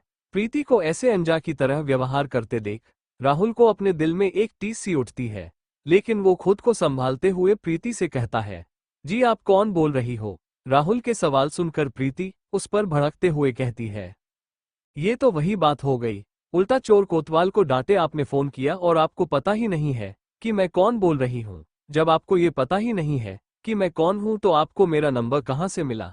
अभी मैंने अगर अपने भाई को आपका नंबर दे दिया तो वो आपको कहीं से भी ढूंढ निकालेंगे, चाहे आप पताल में ही क्यों ना छुपे हो, तो भी आपको नहीं छोड़ेंगे। तो आपके लिए अच्छा यही होगा कि आप शराफत से बताइए कि आप कौन हो और आप मुझे कैसे जानते हो। प्रीति के इतने सारे धमकी सुनकर तो राहुल का सर ही चकराने लगा। फिर भी राहुल खुद को संभालते हुए प्रीति से कहता है, जी आप में दम है तो आप मेरा नंबर अपने भाई को देकर देखिए, मैं भी देखता हूँ कि आपका भाई मुझे कैसे ढूंढते हैं। मैं भी तो देखूं आखिर दरभंगा के मिनिस्टर के बेटे में कितना दम है।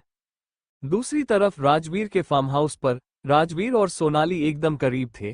तभी राजवीर का ध्यान सोनाली के माथे पर उभर आए पसीने पर जाता है।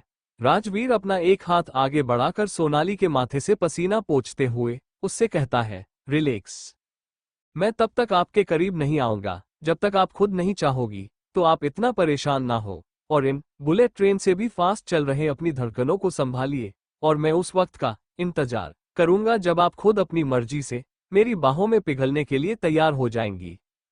उस वक्त मैं आप पर थोड़ा भी दया नहीं दिखाऊंगा। जब आप खुद चलकर मेरे करीब आओगी तो फिलहाल के लिए आप मुझसे बिल्कुल सेफ है। ये सब कहते हुए राजवीर अपने अंगूठे से सोनाली के होठों को सहलाए जा रहा था, जिससे सोनाली और सिमटकर राजवीर के सीने से लग गई थी। वहीं राजवीर सोनाली को अपने बाहों में कसते हुए कहता है, ऐसा लगता है मेरी बातों का आप पर कुछ ज्यादा ही असर हो रहा है। राजवीर की ये लाइन सुनकर सोनाली अपने आप से कहती है, इस डेविल को आज हो क्या गया है।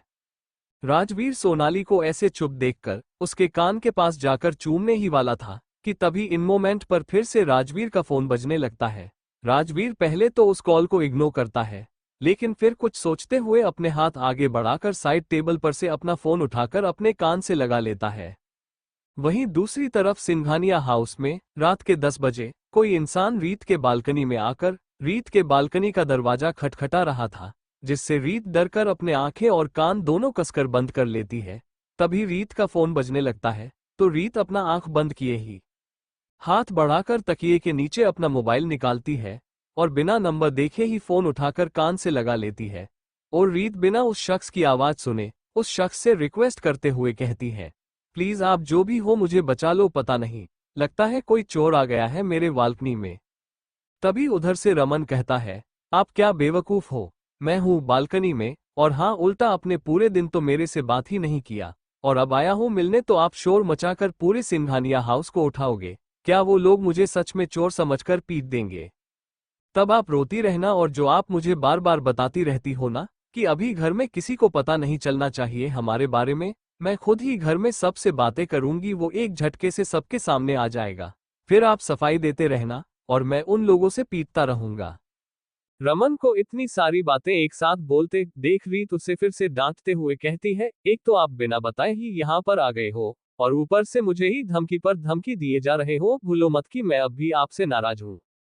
रीत के धमकी सुनकर रमन रिक्वेस्ट करते हुए कहता है, प्लीज इतनी रात को आप मुझे ऐसे ही यहाँ से जाने के लिए नहीं बोल सकती हो। मैं इतनी दूर से सिर्फ आपसे मिलने के लिए यहाँ आया हूँ, जरा तो मुझ पर रहम करो। रमन को ऐसे रिक्वेस्ट करते हुए देख रीत पहले अपने आप से कहती है, कोई बात नहीं रीत, बाद में इसको सबक सिखाएंगे।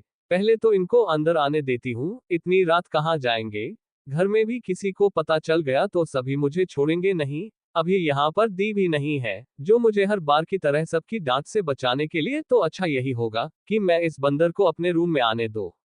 यही सब सोचते हुए रीत अपने बालकनी का गेट खोल देती है, और गेट खुलते ही रमन एक झटके से रीत को अपनी आगोश में भरते हुए उसके कान के पास जाकर कहता है, जान, आपको नहीं पता आपके गुस्से की वजह से मेरा क्या हाल हुआ है।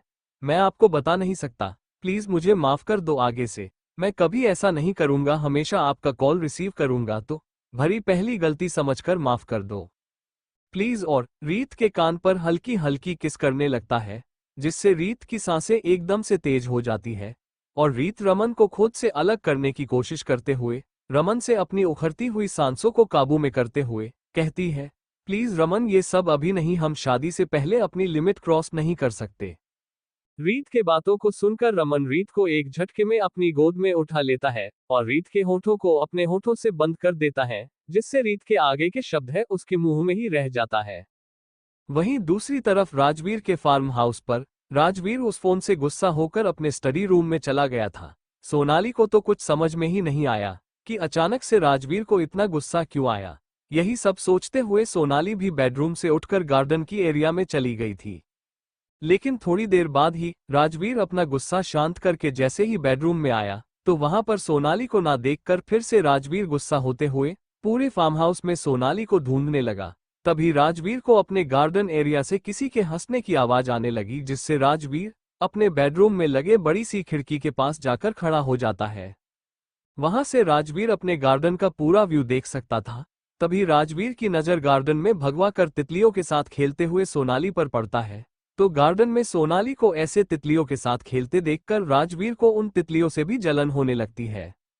इसी जलन के चक्कर में राजवीर ये भी भूल गया कि वो सिर्फ एक तितली ही है, और राजवीर अपने आप को उन तितलियों से कैसे कंपेयर कर सकता था, और उसी जलन की वजह से भागते हुए गार्डन में जाता है और बिना किसी वार्निंग के सोनाली को अपनी गोद में उठाकर फार्म हाउस के अंदर आ जाता है, जिससे नाराज होकर सोनाली जाकर अपने बेडरूम में सो जाती है। इतनी रात होने के बाद भी राजवीर बिना किसी शिकायत के सोती हुई सोनाली को अपलक निहारे जा रहा था। वही सोनाली राजवीर के एहसासों से बेफिक्र होकर आराम से किसी मासूम बच्चे की तरह सो रही थी। वही राजवीर सोनाली को ऐसे किसी बच्चे की तरह सोते देख उसका मन ही नहीं कर रहा था कि वो सोनाली को उठाए डिनर के लिए। इसी सोच में पिछले कई घंटे से राजवीर एक ही पोजीशन में वहीं पर बैठकर सोनाली को बिना अपनी पलकें झपकाए निहारे जा रहा था। तो क्या प्रीति और राहुल का लड़ाई कभी खत्म होगा? राजवीर के फार्म हाउस पर राजवीर के बेडरूम का एक अलग ही नजारा था। राजवीर बैठकर बड़े ही प्यार से सोनाली के क्यूट से चेहरे को निहार रहा था कि इतने में सोनाली नींद में ही करवट बदलकर राजवीर की ओर पीठ करके सो जाती है। सोनाली के ऐसे अचानक करवट बदलने से राजवीर का ध्यान टूटता है और वो खुद से कहता है, वाइफी, आप नींद में भी मुझे अपने आप को जी भरकर निहारने नहीं देती। देखो तो कैसे हमसे मुंह फेर कर सो गई है। अब गलती की है तो इसकी पनिशमेंट तो आपको मिलेगी। ऐसा कहते हुए राजवीर झटके से सोनाली को अपनी बाहों में उठा लेता है और गुस्से में वहां से उसको अपने गोद में लेकर बाथरूम में चला जाता है। बाथरूम में जाकर राजवीर सोनाली को बाहों में लिए ही गर्म पानी का शावर के नीचे खड़ा हो जाता है और एक हाथ आगे बढ़ाकर शावर ऑन कर देता है, जिससे गरम गरम पानी दोनों के बदन को भिगोने लगती है। वही सोनाली को जैसे ही अपने बॉडी पर पानी की बूंदे फील होता है तो उसके होठों पर एक प्यारी सी मुस्कुराहट आ जाती है, क्योंकि उसे नींद में लगता है कि वो बारिश में भीग रही है और सोनाली को बारिश बहुत पसंद है, तो वो नींद में ही मंद मंद मुस्कुराने लगती है।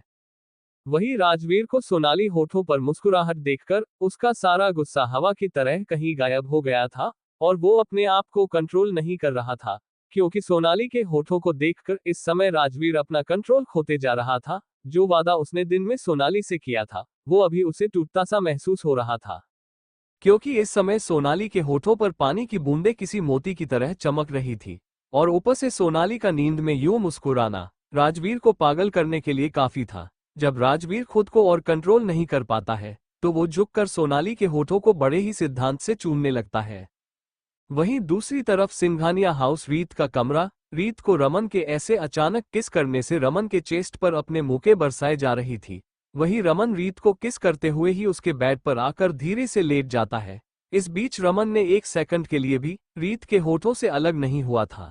वहीं सांस ना लेने के कारण रीत को सफोकेशन होने लगी थी। रमन को अपने होठों से दूर ना होता देख रीत जोर से रमन के होठों पर बाइट कर लेती है, जिससे रमन रीत से दूर होते हुए अपने होठों पर हाथ रखकर कहता है, जान क्या आप जंगली बिल्ली हो। वही रीत रमन के दूर होते ही अपने सांसों को संभालने की कोशिश कर रही थी। वो अपने लिए रमन के मुंह से जंगली बिल्ली नाम सुनकर रमन को एक गुस्सा मारते हुए उससे कहती है, मैं जंगली बिल्ली हूं हाँ, और आप जो ये मेरे साथ तभी से कर रहे थे वो क्या था? वो क्या कोई शरीफ लड़का करता है? हाँ जवाब दो, चुप क्यों हो? रीत के ऐसे अचानक अटैक करने से रमन खुद को संभल नहीं पाया और उसका बेड एक साइड को झुक गया। और रमन अपने गाल को सहलाते हुए रीत से मासूमियत से कहता है, अब आप हो ही इतनी खूबसूरत तो मैं अपने आप को रोक ही नहीं पाया आपको किस करने से। अब इसमें मेरी क्या गलती है? आपने कभी फुर्सत से अपने आप को आईने में देखा है? कितनी खूबसूरत लगती हो आप। और जब आप बिना रुके बोले जा रही थी, जिससे आपके होंठ ऐसे कांप रहे थे मानो हवा के बहने से गुलाब की पंखुड़ी हिल रही हो, और मुझसे आके कह रहा हो, आके मुझे चुम लो, तो आप ही बताइए मैं क्या करता? मैं खुद को कंट्रोल ही नहीं कर पाया आपको किस करने से। वही रीत रमन के मुंह से इतनी बेशर्मों वाली बात सुनकर शर्म से लाल हो गई थी और शर्माते हुए रमन से अपनी नजरें चुराने लगी थी। जो रीत कुछ देर पहले किसी शेरनी की तरह रमन के ऊपर दहाड़ रही थी, वो अब शर्म से अपने नजरें ही नहीं मिला पा रही थी रमन से। वही रमन रीत को ऐसे शर्माते देख उसको झटके से अपने ऊपर खींच लेता है और उसके बालों को कान के पीछे करते हुए कहता है, जान आप ऐसे क्यों शर्मा रही है? आप मेरे एक किस करने से इतना शर्मा रही है? तो फिर हमारे सुहागरात पर आपका क्या हाल होगा, जब हम एक दूसरे के सामने बिना कपड़ों के होंगे? आज नहीं तो कल हम एक दूसरे को बिना कपड़ों के भी देखने वाले हैं, तो मेरी फ्यूचर वाइफ ये शर्माना छोड़िए। ऐसा कहते हुए रमन रीत को अपने ऊपर से साइड में लेटाते हुए रीत के कान के पास जाकर कहता है, आप ऐसे घबराएं मत, मैं बस मजाक कर रहा हूं और आप आराम से सोइए। मैं अपना लिमिट जानता हूं, और एक बात, मैं शादी से पहले आपके साथ ऐसा कुछ नहीं करना चाहता जिससे आप डर जाओ। ये सारी बातें रमन रीत के आंखों में आंखें डालकर बोल रहा था, जिससे रीत रमन के आंखों में अपने लिए सच्चा प्यार साफ साफ देख सकती थी। वही रमन उसे ऐसे चुप देखकर रीत से कहता है, आपको मुझ पर भरोसा तो है ना रीत? वही रीत रमन के मुंह से भरोसे वाली बात सुनकर खुद रीत आगे बढ़कर रमन के होठों पर अपना होंठ रख देती है।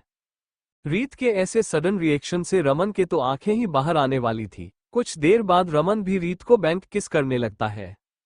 वहीं दूसरी तरफ एक अंधेरे कमरे में एक शख्स सामने वॉल पर लगी एक बड़ी सी तस्वीर के सर पर निशाना साधे खड़ा था और उस तस्वीर से बात करते हुए कहता है, आप ऐसे हमारे हाथों से निकलकर भाग नहीं सकती हैं। हमारे इतने सालों का मेहनत हम ऐसे यूं एक पल में बर्बाद नहीं होने दे सकते। आज नहीं तो कल मैं आपको ढूंढ ही लूंगा, और तब ये बंदूकें आपके तस्वीर के सामने नहीं बल्कि आपके सर के सामने होगा, और तब मैं देखूं कि आपको कौन बचाने आता है। जितने दिन की जिंदगी मिली है जी लीजिए, लेकिन जिस वक्त आप हमारी हाथ में आए उसी दिन आपका आखिरी दिन होगा इस दुनिया में। और ऐसा कहते हुए वो आदमी अपने बंदूक से फायर कर देता है, जिससे वो गोली सीधा उस तस्वीर में खड़े इंसान के सर के बीचों बीच जाकर लगती है। ऐसा होते ही सामने खड़ा इंसान पागलों की तरह जोर जोर से हंसने लगता है। राजवीर के फार्म हाउस पर राजवीर के वॉशरूम में राजवीर के ऐसे डीप किस करने से सोनाली सांस नहीं ले पा रही थी, जिस वजह से सोनाली की नींद खुल जाती है और उसके होठों पर जो थोड़ी देर पहले मुस्कुराहट थी वो राजवीर के ऐसे सडन रिएक्शन से कहीं गायब हो गई थी, और अब सोनाली की आंखें हैरानी से बड़ी हो गई थी। तो उस अंधेरे कमरे में वो शख्स कौन था और किसके तस्वीरों पर गोली चला रहा था? राजवीर के वॉशरूम में सोनाली अपनी आंखें बड़ी बड़ी करते हुए राजवीर को घूर रही थी और अपने मन ही मन खुद से कहती है, क्या मैं जिसे सपना समझ रही थी वो हकीकत में मेरे साथ हो रहा था, और मैं बेवकूफ सोच रही थी कि मैं बारिश में भीग रही हूं और राजवीर मुझे सपने में किस कर रहे हैं, लेकिन ये तो सच में मुझे किस कर रहे हैं। और यहाँ कोई बारिश वारिश भी नहीं हो रही है, ये तो शावर का पानी है जिसे मैं सपने में बारिश समझ रही थी। सोनाली अपने ख्यालों में गुम थी। वही राजवीर कुछ ही देर में उस डीप किस को एक फ्रेंच किस में बदल दिया था, जिससे राजवीर के टांग अब सोनाली के मुंह के अंदर था और वो अपने टंग से सोनाली के टंग को लीक कर रहा था। तभी राजवीर का ध्यान अचानक से सोनाली के फेस पर जाता है। जो अपनी आंखें बड़ी बड़ी करके अपने ख्यालों में गुम थी, उसको ऐसे अपने पास होते हुए भी ख्यालों में गुम देखकर राजवीर को सोनाली के ऊपर बहुत गुस्सा आता है, और इसी गुस्से में राजवीर सोनाली के टंग को वाइट कर लेता है, जिससे सोनाली के टंग से हल्की हल्की खून रिसने लगती है, और दोनों के मुंह में ब्लड का टेस्ट आने लगता है। वही सोनाली एक चीख के साथ अपने ख्यालों की दुनिया से बाहर आती है और अपने आप को राजवीर के बाहों से छुड़ाने की कोशिश करने लगती है। वही राजवीर अब गुस्से में सोनाली के कॉलर बोन पर वाइट करने लगा था, जिससे सोनाली को बहुत दर्द हो रहा था। वहीं दूसरी तरफ उस अंधेरे कमरे में हंस रहे शख्स के फोन पर किसी का कॉल आता है, तो वो शख्स अपने पेंट के पॉकेट से फोन निकालते हुए अपने आप से कहता है, कौन इतनी रात को फोन कर रहा है, किसकी शामत आने वाली है। अब ऐसा कहते हुए वो शख्स कॉल रिसीव करता है और फोन पर बात करते हुए कहता है, सामने वाले इंसान को गुस्से में कहता है, कौन मर गया जो तुम्हें इतनी रात को हमारे पास फोन करने की जरूरत आन पड़ी। उस आदमी की इतनी डरावनी आवाज सुनकर फोन के दूसरे साइड खड़े शख्स हकलाते हुए कहता है, माँ मालिक, वो राजवीर ने हम लोगों के पीछे अपने आदमी लगा दिए हैं और वो लोग हम पर गीद की तरह नजर जमाए हुए हैं। अब हमें क्या करना चाहिए मालिक? अगर उन आदमियों को पता चल गया कि हम बिजनेस के आड़ में क्या काम करते हैं, तो फिर हमारा खेल जल्दी ही खत्म हो जाएगा। उस आदमी ने एक ही सांस में ये सारी बातें बोल गया था और सामने वाले शख्स के जवाब का वेट करने लगा। तभी उस आदमी के कानों में उस शख्स की एक करक आवाज आता। वो शख्स उस आदमी से कहता है, ठीक है, कुछ दिनों के लिए अपना काम बंद कर दो, और जब उन लोगों को यकीन हो जाए कि हम ऐसा कोई काम नहीं करते हैं जो इनलीगल हो, तब फिर से हम अपना काम शुरू कर सकते हैं। और गुस्से में अपने फोन को सामने के दीवार पर दे मारता है, जिससे वो फोन चकनाचूर हो जाता है और वो शख्स अपने आप से कहता है, ये तुमने ठीक नहीं किया राजवीर, अब बहुत हुआ तुम्हारा, अब कुछ बड़ा करने की हमारी बारी है। ऐसा कहते हुए उस शख्स के चेहरे पर एक शैतानी मुस्कान था। वहीं दूसरी तरफ राजवीर के फार्म हाउस पर राजवीर अपने गुस्से में ये भी भूल गया कि उसने खुद सोनाली से वादा किया था कि जब तक सोनाली नहीं चाहेगी तब तक वो उसके करीब नहीं जाएगा, और इस वक्त सोनाली उस दर्द को बर्दाश्त नहीं कर पा रही थी। इसी गुस्से में सोनाली के जो हाथ पहले राजवीर के गले में लिपटा हुआ था, वही हाथ अब राजवीर को जख्म दे रहे थी, क्योंकि सोनाली के हाथ के सारे नाखून इस वक्त राजवीर के बैक पर चुभ रहे थे। जब सोनाली उस दर्द को और बर्दाश्त नहीं कर पाती है तो जोर जोर से रोने लगती है। उसके रोने की आवाज से राजवीर अपने होश में आता है। होश में आते ही जब राजवीर सोनाली को देखता है तो उसकी आंखें हैरानी से बड़ी बड़ी हो जाती है, क्योंकि इस वक्त सोनाली के बदन पर एक भी कपड़ा नहीं था। कब राजवीर अपने गुस्से में सोनाली के सारे कपड़े को उसके शरीर से अलग कर दिया था, उसे पता ही नहीं चला। और इस वक्त सोनाली के बॉडी पर कुछ था तो वो सिर्फ राजवीर के दिए हुए दांतों के निशान, जो अब धीरे धीरे लाल से नीले होते जा रहे थे। उन निशानों को देखकर राजवीर के आंखों में पछतावा साफ दिख रहा था। वही सोनाली तो अपने जख्मों को अपने आप में समेटने की कोशिश कर रही थी। उसका तो ध्यान ही नहीं गया राजवीर के आंखों पर, जो अब खून की तरह लाल होने लगी थी। अब ये गुस्से की वजह से था या गिल्ट की वजह से, ये तो राजवीर को ही पता होगा। सोनाली तो बस रोए जा रही थी और शर्म से अपने आप को राजवीर के सीने में छुपाने की कोशिश कर रही थी। वही उसके पूरे बॉडी डर से कांप रही थी, जो राजवीर साफ साफ फील कर सकता था कि उसके ऐसे वाइल्ड बिहेवियर से सोनाली कितना डर गई है। सोनाली के दर्दों का ख्याल आते ही राजवीर जल्दी से शावर बंद करता है और साइड में पड़े बाथरोब को लेते हुए सोनाली को उस बाथरोब से पूरी तरह से कवर कर देता है और वॉशरूम से निकलकर सोनाली को अपने बेड पर जाकर आहिस्ता से लेटा देता है। सोनाली बेड पर लेटते ही बेड के एक साइड पड़े ब्लैंकेट को अपने ऊपर खींचते हुए अपने आप को सर से पैर तक उस ब्लैंकेट में छुपा लेती है। वही बेड के पास खड़ा राजवीर खुद की वजह से सोनाली को दर्द में देखकर उसे बहुत बुरा फील होता है और वो सोनाली से बिना कुछ कहे वॉशरूम की ओर चला जाता है। कुछ देर बाद वॉशरूम में राजवीर के हाथ से खून रिसकर वॉशरूम के फर्श को लाल कर रहे थे। वही राजवीर को तो उस दर्द का जरा भी एहसास ही नहीं था।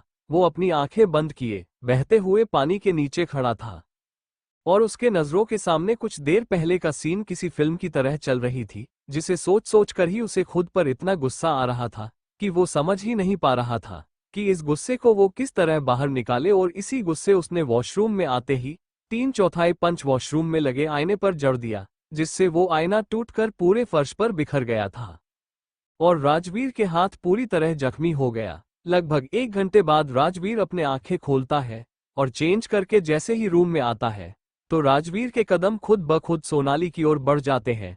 सोनाली के पास बैठते हुए राजवीर सोनाली के ऊपर से घिरे से ब्लैंकेट हटाता है। तो सोनाली किसी छोटी बच्ची की तरह अपने आप को समेट कर सोई हुई थी। सोनाली को सोए हुए देख राजवीर बड़े ध्यान से सोनाली को देखने लगता है। तभी राजवीर का ध्यान सोनाली के कॉलर बोन पर जाता है, जहां पर बने राजवीर के दांतों के निशान गहरे नीले दिखने लगी थी। उस निशान को देखकर राजवीर को अपने आप पर बहुत गुस्सा आता है और राजवीर अपनी मुठिया कसकर बंद कर लेता है, जिससे उसके हाथों पर बने जख्म पर बहुत तेज दर्द होता है। उस दर्द को बर्दाश्त करने के लिए राजवीर अपनी आंखें कसकर बंद कर लेता है। कुछ देर बाद राजवीर अपनी आंखें खोलता है और साइड डोर से एक दवाई निकालकर राजवीर सोनाली के पूरे बॉडी के निशान पर उस दवाई को आहिस्ता आहिस्ता अप्लाई करने लगता है, ताकि सोनाली की नींद ना खराब हो। और दवाई लगाते हुए राजवीर उन निशानों पर हल्की हल्की फूंक भी मार रहा था, ताकि सोनाली को ज्यादा जलन ना हो। उन निशानों को देखते हुए राजवीर की आंखें नम हो जाती है और झुककर राजवीर सोई हुई सोनाली को आहिस्ता से अपने ऊपर लेटा लेता है और हल्के से सोनाली के माथे को चूमकर राजवीर भी नींद के आगोश में चला जाता है।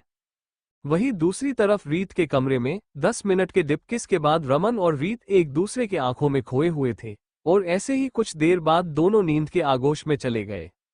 राठौर विला अमित का कमरा। अमित अनाया से फोन पर बात करते हुए कहता है, यार अनाया, मुझे तो नींद ही नहीं आ रही है, क्या मैं आपके पास आ जाऊं प्लीज? मना मत कीजिए, मैं अंकल आंटी के जागने से पहले ही उठकर आ जाऊंगा। अमित के इतना रिक्वेस्ट करते देख अनाया अमित को अपने घर पर आने के लिए हाँ कर देती है। अनाया के हाँ करते ही अमित फोन पर ही उछलते हुए अनायास से कहता है, थैंक यू सो मच मेरी जान। साइड टेबल से गाड़ी की चाबी उठाते हुए बेडरूम से ऐसे भागता है जैसे वो थोड़ा भी लेट हुआ तो अनाया उसे फिर से मना कर देगी। कुछ देर बाद अमित अनाया के बेड पर उसके ऊपर लेटा हुआ था और अनाया को ऐसे चूम रहा था जैसे उसे अनाया को देखे हुए कई साल हो गया हो। वही अनाया अमित को अपने ऊपर से धक्का देते हुए उससे कहती है, आपने हमसे फोन पर कहा था कि आप सिर्फ यहाँ पर सोने के लिए आने वाले हैं। तो क्या सोनाली राजवीर के इस बिहेवियर के लिए उसे माफ कर पाएगी? Thank you for listening. मुझे उम्मीद है आपको यह स्टोरी पसंद आई होगी। अगर आपको पसंद आई है तो प्लीज लाइक और कमेंट करना ना भूलें और मोर स्टोरीज के लिए सब्सक्राइब करें। मिलते हैं नेक्स्ट वीडियो में।